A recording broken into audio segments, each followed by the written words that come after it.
A very warm welcome on a wet and windy day to Dr. Johnson's house. Thank you for coming along. It's lovely to see you all here.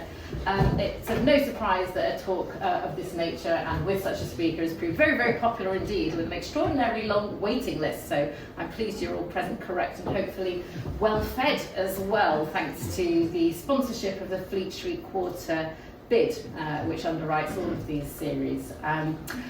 So today we are here in Dr. Johnson's house to talk a little about Johnson, but much more about his students, the great, wonderful, celebrated David Garrick, his life, his times, and of course his extraordinary surviving temple, which if you haven't seen it, I'm sure today's talk will absolutely spur you on to visit. It is beautiful and you'll hear lots more about it.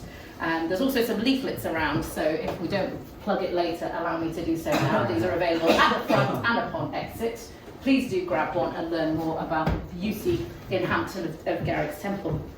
We're joined by Ellis Jones here, who is himself part of the management committee of Garrick's Temple. I think a long-standing volunteer in giving his time, efforts, energy and expertise to the marvellous work that goes on in Garrick's Temple. And in terms of qualifying criteria, he was not only the resident director at the Royal Academy of Dramatic Arts for many years, but also the head of acting, which seems a very appropriate role in such an institution. And I'm sure has insight into many of the great Shakespearean actors of today. But it's Samuel Johnson here in his house and David Garrick. Garrick certainly would have trod the boards that we have walked today to get up to the Garrick. He was a long time friend of Johnson's, predating even their arrival in London in 1737. And the two of them, I think, perhaps not entirely single-handedly, but absolutely lead the charge and the claim for making, if not themselves, a household name, sadly, in the 21st century, absolutely in doing everything to elevate Shakespeare's name as an internationally renowned, timeless, universal, extraordinary epitome of English excellence in literature. And the two of them both on the page with Johnson's editorial work and very much on the stage with Garrick's excellent performance are to be credited, no doubt, with that. And those of you who know me well will always know I turn to a bit of a dictionary corner in these introductions. And I looked up actor in Johnson's great dictionary. You'll see on display the case here, facsimiles dotted around the house. He defines an actor as he that acts or performs anything, and he that personates, or a stage player. And he chooses, I think, rather beautifully to quote Sir John Denham for the illustration of the word actor. And he says, when a good actor doth his part present, in every act he our attention draws, that at the very last he may find just applause. And I think Ellis here is going to tell us far more about why Garrick deserves that just applause. So please join me in welcoming. Thank you so much. How lovely to be here. Well, I mean, as has already been said, I've come, as it were, as an ambassador from Hampton. Because when David Garrick, who was a great Shakespearean actor of the 18th century, made his, well, equivalent of millions, he established his country house at Hampton, which is near Hampton Court. It's still there to this day. It's still privately owned now and is divided up into apartments. But around the house there's still a lot of what were Garrick's gardens. And on the stretch of the gardens between the house and the river, Garrick built, one of the first things he did after he'd moved in, was he built a temple to Shakespeare. He made quite a lot of money out of Shakespeare, and so he felt he owed it to him. So he bought this temple, which is now, that part of the garden is owned by Richmond Borough Council, and we're a volunteer committee who help look after it and have various events. And there is a leaflet, as you see, about it. And if at any time between April and October you happen to be somewhere near Hampton Court, do call by. But we're only open 2 till 5 on Sundays, so you're always very welcome to come and visit this extraordinary little museum that's there. So without further ado, let's go back to David Garrick and his relationship with Samuel Johnson. Now, it actually goes back, the link goes back to Louis XIV, oddly enough, because David Garrick's grandparents were boat people. because there had been such a lot of persecution under Louis XIV of Protestant people in France that actually, towards the end of the 17th century, there was an outflow of Protestants from France to about 400,000 people. It was a big, big event. And they were in fact boat people who came to live in England as a result of all of that, and they were part of the Huguenot movement, the Protestants who established themselves in and around London or in England.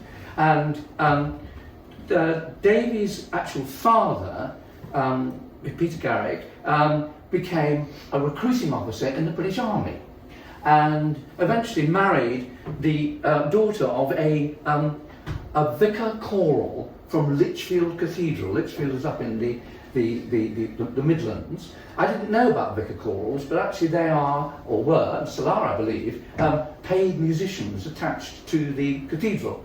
And he settled in Lichfield, and they started a family, and indeed had altogether 7 children, of which David was the second. And he was actually born in Hereford, because his father had gone on a recruiting campaign for the British Army in Hereford with his wife with him, and David was born in the Angel Inn at Hereford. But they went back to Lichfield, and their home was there. Now Lichfield is and was a very attractive little cathedral town, and was quite a contained little community, and lots of people knew each other, and the Johnson family were more or less contemporary with the Garrick's family, and they knew each other. And Sam Johnson was actually been at school with Davy Garrick's elder brother. And when Davy reached what we would call sixth form level, his parents couldn't afford for him to go to university, but for a brief time they paid Samuel Johnson to take Davy and his younger brother into a small school that Sam Johnson set up in Edgell, the village near to the cathedral, where he ran a small school. And Sam Johnson had recently accumulated a wife, and Johnson and young Garrick, who was a bit of an imp apparently, used to peer in through the bedroom kitchen door, the bedroom door, the keyhole, and would do imitations of Johnson and his wife Tetty, which was apparently one that Johnson didn't take too kindly to later on. But however, the school that Johnson ran wasn't a great success. He only got 3 pupils. So in the end, he decided that he would attempt to go to London, and there was a member of the community in Lichfield was a man called Gilbert Walmsley, who was a very wealthy man and who lived in the Bishop's Palace at the cathedral, and he sponsored effectively Davy Garrick to go and take up a professional training to be a lawyer, and he was going to go to London, and he went with Sam Johnson, and Gilbert Walmsley wrote a letter of recommendation for them both, quite interestingly, and they apparently shared a horse on the way down to London. And for years they told this story about how they tied and rode. And Johnson used to boast at dinner parties and say that I arrived with 2 pence halfpenny in my pocket, and thou, Davy, with 3 halfpence in thine. And they both arrived in London. Johnson set about making connections so that he could make money out of his writing, and Davy signed on at Lincoln's Inn and went down and carried on his studies, studying money and business and things like that with a Reverend Colson down in Rochester, where he carried on his studies. But meanwhile, various things had happened in his family. Now, when he was a teenager, Davy had been sent out to an uncle of his who had a wine business in Portugal. And the idea was that he would be apprenticed to this wine business. But apparently he wasn't terribly good at it, because all he was good at was getting up and performing for the customers, and didn't do much in the way of selling wines. So his uncle sent him home. However, by the time he arrived at London, very sadly, 1737 or around about that time, both Davy's own father died and his uncle died in Portugal. But his uncle died, was a wealthy man, and actually left £1,000 each to Davy and his brother, which is an extraordinary amount of money. Getting on for £250,000 in our money now. So they both suddenly realised that they could actually do things other than what they'd been planning to do. So the elder brother, Peter Garrick, set up an office for importing wine from Lichfield, and Davy set up a little warehouse come selling plus a shop just off the Strand, which happened to be very convenient for Covent Garden. Now, Covent Garden in those days, as very much today, is very much at the heart of the theatre world.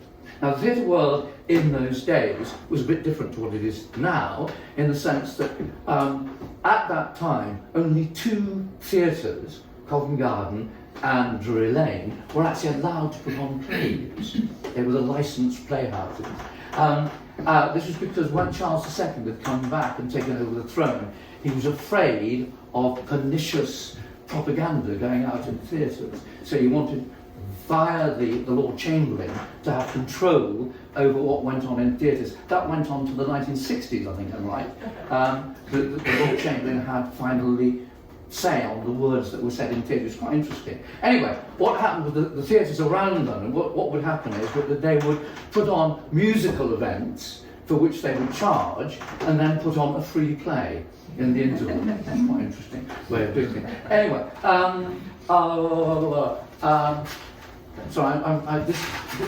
my overall text is an hour long, so I'm cutting my mouth so that it is in half an hour. Okay. Okay, so that's Drury Lane. So there were big houses that people had to play in those days, the Drury Lane and Covent Garden. So there were at least 1,000-seater that people had to play in those days. Hang on. Yeah, that's let me just get these. Yeah, so that's the interior of Covent Garden, and that's Drury Lane as it was then. And it was an extraordinary world where the audience actually expected much more active participation than we do nowadays. And one of the things that the figures that stuck in my mind in doing the research for this was that, for instance, during the 18th century, best part of 1,000 men were hung in public in London at that time, and up to 100 women were hung during the 18th century. It was a raw old world. And people went and they talked, and it wasn't the kind of quiet, genteel society that we have today. And there's this lovely picture that Hogarth did of a typical audience, the laughing audience, what life would have been like for the actors to play to in those days. Now, and that, in fact, there's somebody being hung just as part of the entertainment that was available in London in those days. And so, there was Davy came up to London, was going around the coffee houses around Covent Garden and trying to sell his wines, and got to know some of the actors and producers and people around London, and in fact made his first impact in the professional theatre as a writer. He wrote a short farce called Lethe, Aesop in the Shade, which is actually performed at Drury Lane Theatre, which is quite interesting, before he became an actor. And he, Sam Johnson, meanwhile, got a job writing the Gentleman's Magazine, which was published from St John's Gate, Clerkenwell, which is still there. And part of that building also had a bookshop that was run by William Hogarth's dad. And William Hogarth was part of that setup. And Davy actually put on an amateur production in there of a play by Henry Fielding called The Mock Doctor. And we believed that Hogarth may have been part of it. Hogarth really wanted to be an actor, but he was very small. I mean, Garrick was only less than 5'6", and Hogarth was about 5'1", and decided that he wasn't big enough to be an actor and couldn't remember his lines anyway. So rather to our benefit, he decided to become an artist instead. But they stayed lifelong friends, practically. So that's quite interesting that the St John's Gate at Clerkenwell is still there, and that was one of the links between Johnson and Garrick. Now, Garrick, while he was trying to sell his wines around Covent Garden, got to know a guy called Henry Gifford, and who was a bit of a theatre producer. And Davy was getting the taste for all this because he was a born show-off. His friend Gifford said, I'm going to run what we would call a rep season down in Ipswich. Would you like to come along and try being an actor? So Davy went. He went and joined in the company at Ipswich in this funny little theatre called the Tankard Street Theatre in Ipswich, as far as I know is no longer there. But he actually took part in a rep season, and he didn't tell his family that he was doing that. He didn't like to let on that he was allowing himself to be an actor, so he acted under an assumed name. But his big hit part was Richard III. And he was such a big success that he wrote to the directors of both the theatres in London offering himself as an actor, and they were very snooty and said, don't be ridiculous, you're a wine merchant. So Gifford decided that he would put the season on actually at a theatre in London, Goodman Fields Theatre, which was over near London Bridge, and Davy played Richard III. And it was billed as a part as played by a gentleman who never appeared on any stage before, which was a lie, because he'd already played Ipswich. But apparently it was a quite extraordinary success. He absolutely rocketed, and there was a huge queue of carriages from the West End into the East End to see this extraordinary actor. In the playbill, just en passant, it's interesting, I pointed out, look at the final item, because they had Richard III, it was presented as part of the interval of a concert. And the evening ended with the Virgin Unmasked, which was obviously a short farce, and that starred Miss Hippisley. Now, I made a point of her name because we know that she could well have been Davy's early girlfriend, and may actually have become the parent of his love child. We don't know. That's a bit of speculation that is still being researched, I think, that.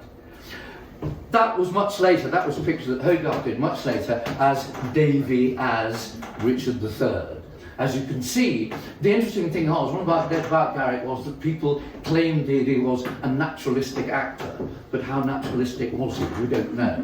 Because if you're playing to 1,000 people a night and these big auditoria, you'd have to be pretty big, I think. But the interesting thing was that Davy was then, because he was so successful, he was then offered a season at Drury Lane as an actor, and he was offered a fee of £500, actually, which was a lot. And suddenly he was becoming a rich man, and he owned up to his family that he could actually make a living as an actor, which was quite interesting. There was an interesting axis between Theatre of London and the Theatre of Dublin. That's interesting. There's always been a great link between the Irish and the English in terms of the theatre, to this day, as we know. And Davy used to go and do seasons at the Smock Alley Theatre in Dublin, which was run by Richard Brindley Sheridan's father. And the leading rising star in Dublin at that time was Peggy Woffington. And became, guess what, Davy's girlfriend. Either before or after Miss Hippisley, we're not quite sure. And Peg Woffington played alongside Davy, and they came and did seasons together at Drury Lane. And meanwhile, the two great stars of the London theatre at the time were both Irish stars. And there was James Quinn and Charles Macklin. They were both Irish, and they were both murderers. Absolutely true. James Quinn was done for murdering two guys in fights. Charles Macklin ran another actor through the eye with his walking stick in a row at Drury Lane Theatre over a wig. It's absolutely extraordinary. And they were both let off. They were both very well connected. Macklin was sentenced to be branded for manslaughter, but he was branded with a coal iron. Very interesting story. Anyway, they were both great stars at the time. Quin was of the old world, thought of actor, and a great declaimer, a bit like an opera star, and would stand there and recite the great speeches of Shakespeare. Whereas Macklin was very much more committed to finding out what the reality was of a character. And so this is Quin as Coriolanus in this wonderful costume, and this is Macklin as Shylock. And when he played Shylock, the poet Pope said, this is the Jew that Shakespeare drew. So that Macklin really believed in studying. It's not really what we would consider method acting to this day, but there was certainly an element of that in it, and Garrick took it very seriously. And for instance, when Garrick went on to play King Lear, he made a study of a very sad old man in the East End who had, as a young man, dropped his baby daughter off a balcony and had gone mad as a result. And Garrick used to go down and study this poor madman, and he introduced that apparently into his work as King Lear. But another wonderful story to counteract that is that when he was playing Hamlet, in the scene where the ghost comes to see him while he's talking to his mother, and Gertrude says, "Why does your hair stand on end?" Davy actually had a hairpiece attached to his wig with a bit of string, so that when the ghost appeared, he would pull the string and the hair would show. And that's absolutely true. I've actually, because it was actually part of an exhibition at this house, you can still see, I don't know where it is at the moment, whether the Garrick Club have got it, but Garrick's fright wig still exists, which is very interesting. Literally make your hair stand on it. And there he is playing King Lear, and there he is in Venice Preserved. And one of the interesting things is he very often, in the pictures that you look at Garrick, he seemed nearly always to have the same stance, which was like that, which I think may have been to liberate the diaphragm, we don't know. But also, I said this at another lecture a few weeks ago, and a lady who was very good on costume said, well, actually, it was to show off his cuffs. Because apparently the gentleman always had rather good lace cuffs that they would act in. I don't know, how well I kept that. And there he is acting away in Venice Preserved with Susanna Sibble or Chibber, who was one of the stars of the day. Now, Davy was becoming rapidly as a great star, but no sooner had he really established himself than the 1755 rebellion happened. An invasion came of French inspired supporters of Bonnie Prince Charlie, as I'm sure you all know, and there was an invasion from Scotland, and they got as far as Derby, and there was a huge panic in London, and the Drury Lane bankers who supported the theatre almost went bankrupt. There was a total crisis on. David was in Dublin at the time, but he volunteered because he was very anxious to, despite the fact that he was of French extraction, he was very anxious to make sure that people knew his sympathies were with the English. But in fact, he didn't have to serve, although he did volunteer to join a militia. And eventually, as you know, the 1745 rebellion was crushed, and David, in 1746, then actually was given the opportunity, because he'd made quite a lot of money, to buy a half share in the patent, the license management of Drury Lane Theatre, which is what he bought his way into. For £12,000, he bought a share in running Drury Lane Theatre, which meant that he was then guaranteed under his contract £500 a year as a member of the management and 500 guineas as a leading actor, which I think I worked out, given the Bank of England way of working things out, it was about 187 grand a year in modern money, so not bad for a 24-year-old actor. Okay. Now, he became very much part of the establishment because he did love a lord, did David? He did lots and lots of correspondence with members of the nobility, and he was particularly friends with Lord and Lady Burlington, who had two made London, the Chiswick House property and Burlington House, which we now know as the Royal Academy. in the Strand. And they were very much patrons of the arts, and they had a young contact in Vienna who was a beautiful young dancer called Maria Wegen. And she was a dancer at the court of the Emperor Franz Joseph in Vienna. And the story around that was that the emperor fancied her like mad, to such an extent that the empress was not too pleased, and that Eva Maria was actually smuggled out of court dressed as a boy. And she certainly did arrive in London dressed as a boy under the patronage of the Burlingtons. And she apparently was a wonderful dancer, and she danced for a while at Drury Lane. Davy fell hopelessly in love with her, and the Burlingtons were not too happy about that, because he was but an actor. But in the end, they relented and became great patrons of them. And Ava and Davy got married twice in one day. Once, she was a Catholic family, so they got married in the Portuguese Embassy Chapel, and also at a Protestant church in Bloomsbury. And David decided he would have to get a London house for his wife, so he bought 27 Southampton Street, Covent Garden, which is still there.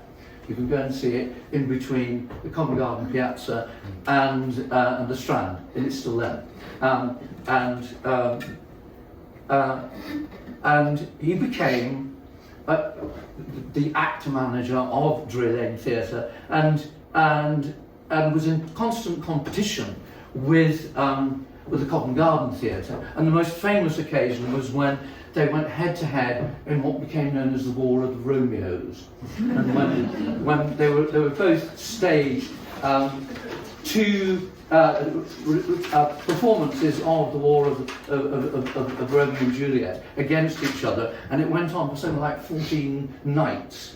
And at first it was a great novelty to go and decide which one was better, but people got very bored after a while. And eventually one of the critics actually said, "A plague on both your houses." and Mrs. Cibber decided she was ill, and no more was heard of it. So David decided that what he needed as a successful man was a house out in the country. So he went out and explored around Hampton Court, because he knew various people that lived out that way. And that's where the villa that I showed you the picture of is still there to this day. And it's by the river, and that's looking from, I found this picture on the web of a cricket match going just across the river at Moulsey, and that's Garrick's house in the background with the temple to Shakespeare that he bought, that he had built. His friends were the Adams brothers, who were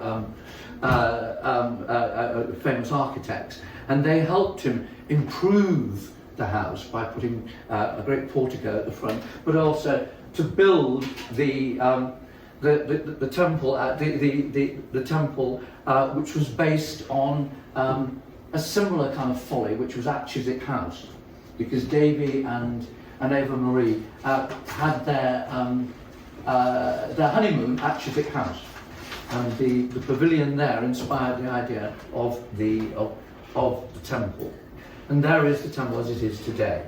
And do come along. It's a lovely place to live. His friend Capability Brown pointed out that there was a road between the temple and his house, which there still is. So they built a tunnel underneath there, and that's still there. Unfortunately, that's privately owned as well these days, so you have to have a special arrangement to go and see it. But it's a bit like a grotto, which was a very sort of fashionable thing in the 18th century to have a grotto. And batting on, this is the interior of the temple, and there is a statue to Shakespeare that Garrick commissioned from a fellow Huguenot sculptor who called Louis-François Roubillac, and the original is actually in the British Library, but we've got a reproduction still in the temple, and the body of Shakespeare for this was actually modelled by Garrick himself, which I think is very endearing. So you can see his little beer belly there, and the head was taken from a picture that Gainsborough created. And Davy also commissioned two wonderful paintings, which are now in the owned by the Garrick Club, by these paintings. Zoffany. By Zoffany, that's right. And they're actually paintings of the garden as it was, and as it still is to this day, which is rather exciting. And the original paintings of these are at the Garrick Club, but we have copies of them down at Hampton. And this is Davy and Ava Marie and other members of the family and the household by the river, and the temple. That's still very much as the temple as it is to this day. This is at the moment we occasionally do musical events, and there is a group of dancers from Oxford that come and do Georgian dancing at the temple. So do look at our website. There's all kinds of quite interesting, exciting things that go on. I made this picture simply because there was this wonderful reflection in the glass of Davy acting King Lear, and I suddenly had that image of what if the ghost of Garrick floats around at the night, and I couldn't resist that picture. Now, that's Sam Corderley. I mentioned about Miss Hippersley, who may or may not have been the mother of this child. Sam Corderley actually became an actor at Drury Lane under Davy's regime, and they fell out. But we still don't know quite. He certainly lived as a teenager. David and Marie never had any children, and certainly Samuel Corderley, which is interesting, was his name, who may or may not have been a natural son, was certainly looked after by David and Ava Marie when he was young, and became an actor, but was sacked eventually because I think he was a bit of a troublemaker, and we don't know how good he was. But quite interesting. But he did, at the time when Davy finally died, Sam Corderley wrote to Ava Marie and said how much he cherished the memories of living in your house in Hampton. Just very interesting figure.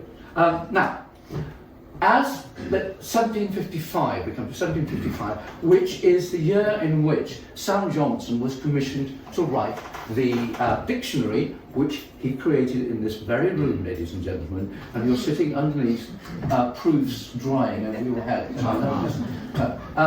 And at that time, things were getting very sticky with France, and we were about to actually get in a 7-year-long war with France. But Davy, meanwhile, had kept up his French connections and had been in Paris and seen a wonderful ballet of the Chinese festival, and invited the entire company to perform at Drury Lane of French dancers. And unfortunately, that did not go down well with the right-wing mob at the time, and there was a riot at Drury Lane, and they went out and broke all of Davy's windows in Southampton Street. And this was the dance chinoise.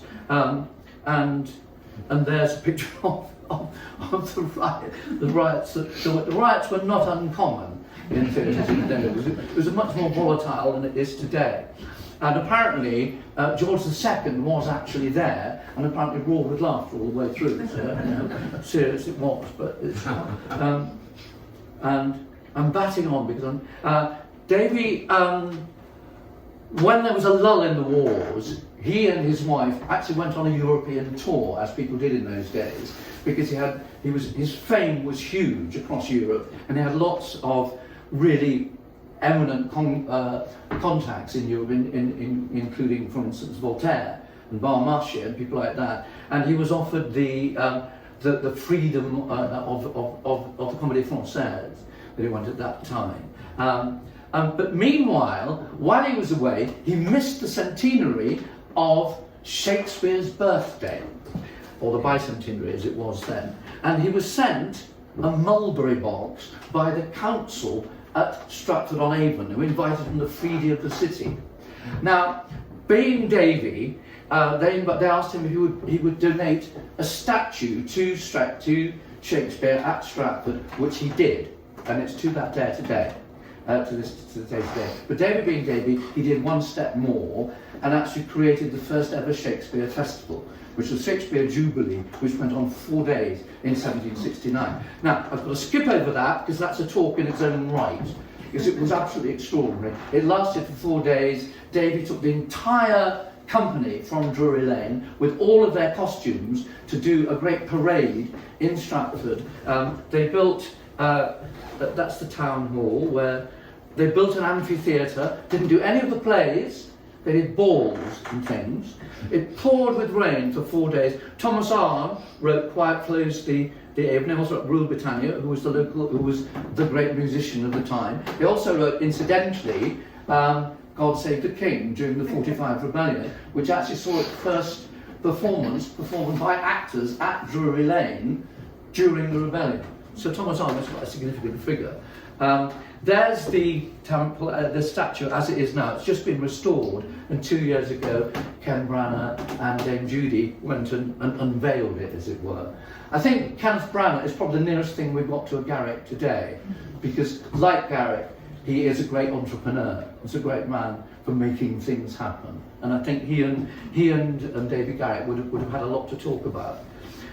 James Boswell, Dr. Johnson didn't go, interestingly. He stayed in Streatham with his friend Mrs. Frales. But James Boswell couldn't resist going, so he went dressed as a Corsican freedom fighter, which was one of his pet courses. Lacey, who was Garrick's business manager, would not let him do the parade of Shakespeare characters in costumes because he was terrified of the fact that it was pouring with rain. So they had to abandon that. But Davy being Davy, as soon as they got back to London, he wrote a play which was called The Jubilee, and was the most successful commercial run they had at Drury Lane. It ran for 93 performances and recouped every penny that he'd spent at Stratford. In his later years, and he'd made so much money, Davy gave up the house on Southampton Street, and with his friends, the Adam brothers, who were building the Adelphi terrace by the side of the river there, which is now, it was pulled down sadly in the 1930s, but they had number 5, the terrace by the side of the river, and that was the Garrick's house until the end of his days. Sadly, it was pulled down in the 1930s, but the V&A has retained Garrick's dining room ceiling, so one can go and see that, the V&A, which is quite interesting. Davy retired in 1766, and he died again in 1769, only 3 years or so later. And he was not at all well. He suffered from gallstones and stuff. And in the new year, I think it was, of 1769, he was visiting the Spencers at Althorp. The Princess Diana's ancestors, and he was taken gravely ill there and died at the Adelphi a few days later. It was a huge event. He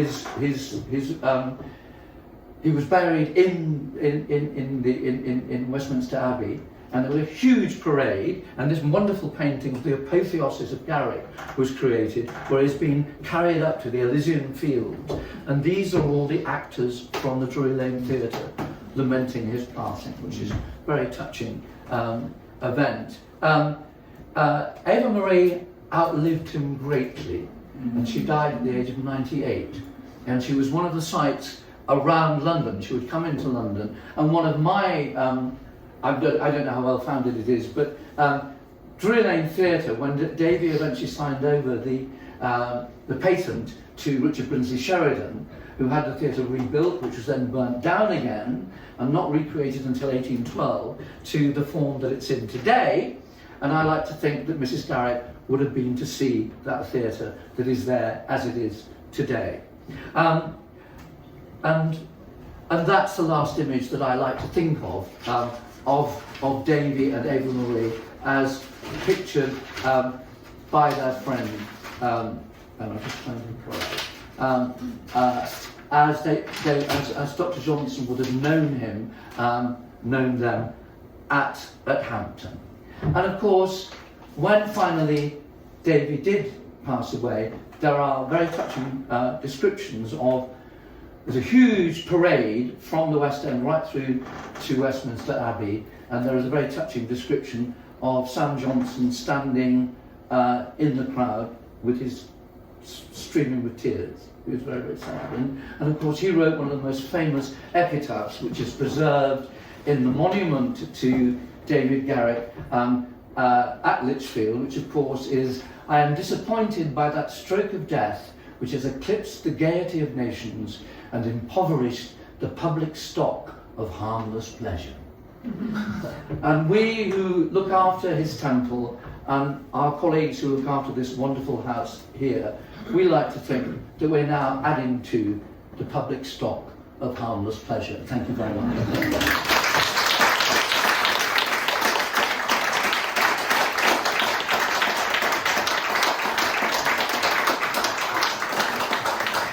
That was all a little bit of a gallop, but I'm here, and also I have one of my colleagues from the temple, Staffordshire Roman here, who is something of a historian. And if you have any other questions you'd like to ask, please do. We've got all of 5 minutes, I think. And also our artistic director. And also our musical artistic director is here. William is here because we do very often musical events. Again, do look at our website, garrickstempletashakespeare.com. Okay. Are there any questions the audience would like to pose? If you haven't, I've got a couple of quotes still, which I didn't fit in. The most famous quote that Johnson made about Davy's career, because he was rather sniffy about the whole thing of actors, but he did go into the green room quite often, but at one point he's recorded as having said, "I'll go no longer behind your scenes, Davy, for the petticoats and white bosoms of your actresses stimulate my amorous propensities." And that apparently was actually the sanitised version, which Boswell wrote down, because according to another source, what she actually said was that they agitate my genitals. And there's some, I mean, I've just been doing a little bit of digging around, and some quite interesting things about, they had this quite, because Davy was so wealthy and so successful, and all the way through his life, Sam was struggling for money, and they had a slightly uncomfortable relationship. But Davy was always very, very generous about Sam. But Sam, for instance, talking about Davy's conversation, he said, "Garrick's conversation is gay and grotesque. It is a dish of all sorts, but all good things.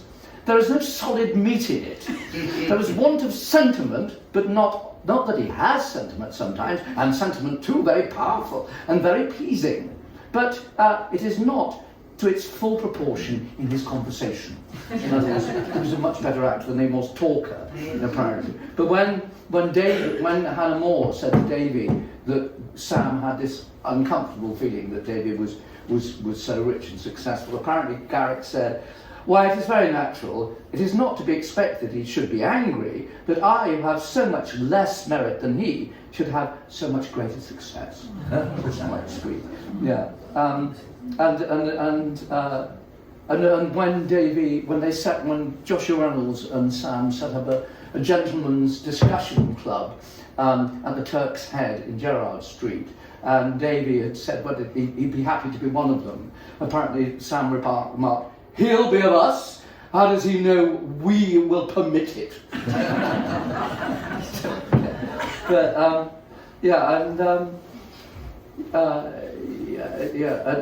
when he said that David has some convivial pleasantry about him, but 'tis a futile fellow.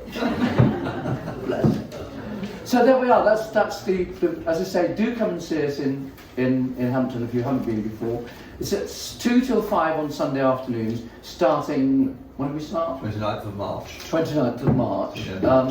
And as I say, if you look at the website, we have musical events going. We're working on a collaboration at the moment to celebrate the music around Davy Garrick's French connections.